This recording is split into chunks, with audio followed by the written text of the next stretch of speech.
مستحب معنا یعنی ښه کار او مستحب هغه کار ته ویل کېږي چې په کولو باندې یې خدای پاک ثوابونه ورکوي او په نه کولو باندې یې الله پاک عذابونه نه ورکوي.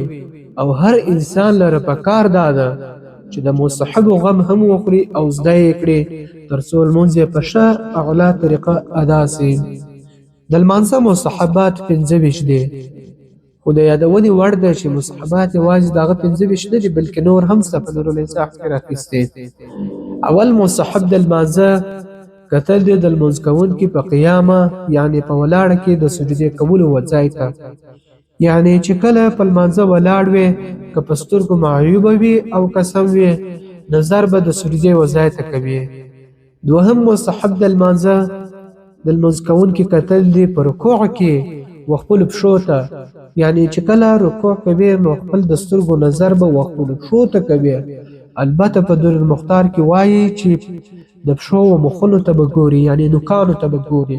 دریم مستحب د لمانځه د لمونځ کوونکي کتل دی په سجدې کې د خپلې پزې و نرمۍ ته، و نرمۍ ته په کتلو کې به ډېر تکلیف نه ګالي تر څو چې د لمانځه توجه یې خرابه نه سي. څلورم مستحب د لمانځه د لمونځ کوونکي کتل دی په ناسته کې و خپلې سینې ته، یعنی که اوله ناسته کوي او که ناسته آخره کوي او که د دوو سجدو په مابینځ کې وي نو په دې ټولو ناستو کې به خپلې سینې ته ګوري.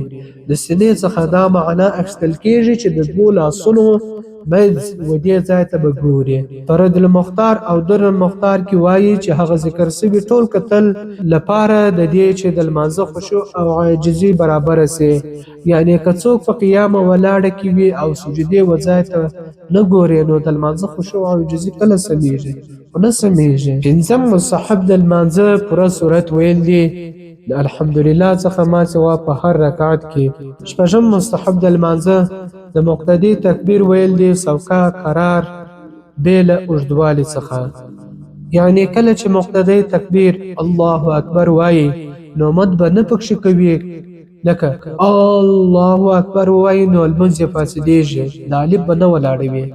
او که چیرې بیا به الله اکبر وای د الف په اکبر کې هم لوړ کې د سپورته وای یا الله اکبر وای هم یې لمونځ فاسدېږي. دا ټول مشکلات الله اکبر د کشوالی یعنی لمد څخه پیدا کېږي، نو باید مد ونه سي. دا چې تکبیر سم درست ویل او بې له مده ویل دا د هر لمونځ کوونکي وظیفه ده او په ذکر سوي غلطۍ سره د هر لمونځ کوونکي لمونځ فاسدېږي، بلکې صرف داسې اسانه طریقې سره به وایي الله اکبر الله اکبر. دا صحیح دی. مستحب د لمانځه د لاسونو ایښول پر زنګونونو باندې سره د خلاصوالي د ګوتو، یعنی په رکوع کې لاسونه داسې پر زنګونو باندې نیول کېږي چې ګوتې یې خلاصې وي. د نارینه‌و لپاره او د ښځو لپاره بیا لاسونه داسې نیول چې ګوتې یې سره یو ځای وي، نو داسې کول مستحب دی، خو په نورالایزه او تحاوی کې یې سنت بللی دی. اتم مستحب د لمانځه ملا یعنی د شا غوړول هوارول دي په رکوع کې. په حدیث شریف کې راغلی چې مبارک علیه الصلاة والسلام به داسې رکوع کوله چې که فرضاً د اوبو کټورې ورباندې ایښول سوی وای نو داسې به سم پروت وای چې لږ اوبه به لا هم نه وای ځینې توی سوي، کما قال علیه الصلاة والسلام. نهم مستحب د لمانځه د سر برابرول دي له اوږو سره، یعنی داسې رکوع به کوي چې سر یې د اوږو سره برابر وي، یعنی چې کله جګ ولاړ وي نو پر هغه طریقې به برابر رکوع ته ځي. د سر په پورته کېدو او کښته کېدو به هیڅ کار نه لري او همدا شان به د ملا په کږېدو کار نه لري، بلکې د ملا لاندې هغه بد به کږوي او رکوع ته به ځي. نو که داسې وسو نو ډېره ښه رکوع به ادا سي. لسم مستحب د لمانځه د سر راپورته کول دي وسمع الله لمن حمده ویلو سره، چې د رکوع تسبیح پوره کړې نو سمع الله لمن حمده په ویلو سره برابر سر راپورته کوي. یولسم مستحب د لمانځه دا دی چې کله د سجدې کولو اراده وکړي نو اول د زنګونونه پر ځمکه کښېږدي. زموږ ډېری ځوانان داسې دي چې اول لاسونه ږدي بیا وروسته زنګونونه، نه اول به زنګونونه ږدي، یعنی د هر څه څخه مخکې به اول زنګونونه ایږدي دا مستحب دي. 12 مستحب د لمانځه دا دی چې دوهم ځل به لاسونه پر ځمکه ایږدي، یعنی له زنګونو څخه وروسته به دوهم ځل لاسونه پر ځمکه ایږدي. 14 مستحب د لمانځه دا دی چې د لاسونو څخه وروسته پزه پر ځمکه ایږدي. دریم ځل بیا نوبت د پزې دی چې د لاسونو څخه به وروسته پزه پر ځمکه ایږدي. 14 مستحب د لمانځه دا دی چې د پزې څخه وروسته به پر ځمکه تندی ایږدي په سجدو کې، یعنی څلورم وار بیا د تندي ایښولو وار دی چې د پزې څخه به وروسته تندی کښېږدي. 15 سنت د لمانځه دا دی چې دا بازوګان دا به د بغلو څخه لرې کوي، یعنی چې کله سجده کوي نو خپل بازوګان یعنی د لاسونو څنګلې او د هغه لوړه حصه به لرې کوي. دا مستحب کار دی په شرط د دې چې په صف کې به نور کسان نه ورسره په تکلیف کیږي، او که نور کسان ورسره په تکلیف کیږي نو بیا به لاسونه د بغلو څخه نه لرې کوي کما فی در المختار.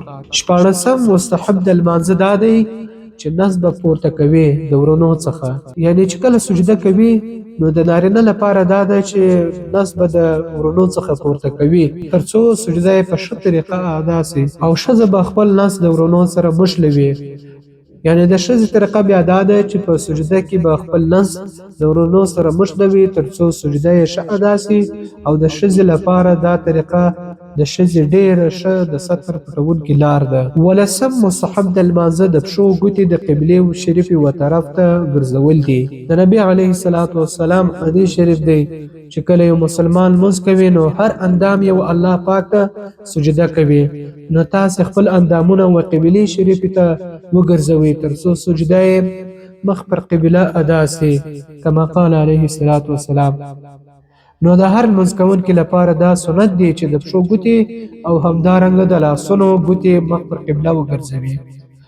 18 مستحب د لمانځه د سر راپورته کول دي و الله اکبر سره، یعنی چې کله د سجدې له تسبیحاتو څخه فارغ سي نو سر دې په الله اکبر سره برابر راپورته کړي، په داسې طریقه به هر تکبیر وایي چې هغه بل ځای ته تر رسیدو پورې برابر پوره سي. 19 مستحب د لمانځه په سجده کې تسبیحات ویل دي 3 ځله یا 5 ځله یا 7 ځله ویل دي. تسبیحات خو سنت دي خو دا تاقواله مستحب دی، 3 واره یا 5 واره یا 7 واره.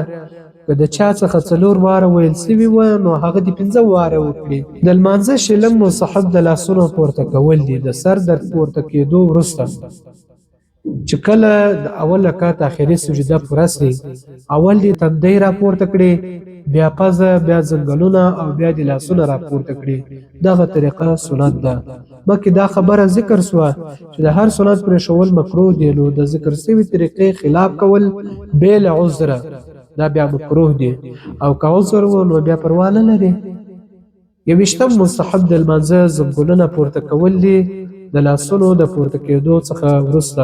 22 مستحب د لمانځه دا دی چې کله راپورته سي د دوهمې سجدې څخه، یعنې هغه سجده چې د 2 رکعت کې ده، خپله چپه پښه دې وغړوي او پر هغه دې کښېني. دا ځای به بعضو کسانو ته یو څه ګران وي. خلاصه یې دا ده چې د 2م رکعت د 2مې سجدې څخه راپورته سوې، چپه پښه دې هواره کړي، یعنی د چپه پښې چپه طرف دی پر ځمکه کښېږدي او د چپه پښې په راسته طرف دی کښېني. 23 مستحب د لمانځه دا دی چې خپله راسته پښه دې ودروي او د ګوت سرونه یې مخ پر قبله باندې کړي، یعنی راسته پښه دې بیا جګه ودروي، البته سیده دې ودروي. 24 مستحب د لمانځه دا دی چې لاسونه به پر رونو باندې ایږدي او ګوتې به یې خلاصې وي، یعنی د ناستې په وخت کې که هره ناسته وي لاسونه به یې په ورونو ایږدي، په زنګونو به یې نه ایږدي او نه د ورونو په هغه حصه به یې هم نه ایږدي کوم چې د نس وخوا ته نږدې ده. 25 مستحب د لمانځه دا دی چې کله د سجدې څخه راپورته سي نو پر مبارک علیه الصلاة والسلام د درود شریف ووایي. دلته یو مسله ډېرو کسانو ته پیښیږي، په تراویح کې امام خپلته هغه تراویح چابکي کوي، نو داسې ډېری کسان پیښیږي چې یعنې دوی درود شریف لا نه وي پوره کړی، انا تحیات یې لا نه وي ویلي، امام سلام ګرځوي. خو باید چې دا کسان داسې ونه کړي چې دا درود شریف دوی ویلې پرېږدي، بلکې درود شریف به وایي. که درود شریف ویل پرېږدي نو جواب یې دا دی چې لمونځ یې مکروه تحریمي دی. کوم چې راګرځول یې بیرته واجب دي. خو که اللهم ربنا پرېښوله نصف سره رسولی چېرې خو بیا مشکل نه لري، خو بیا هم کوشش به یې دا وي چې چا بل کې ووایي پوره دې کړي.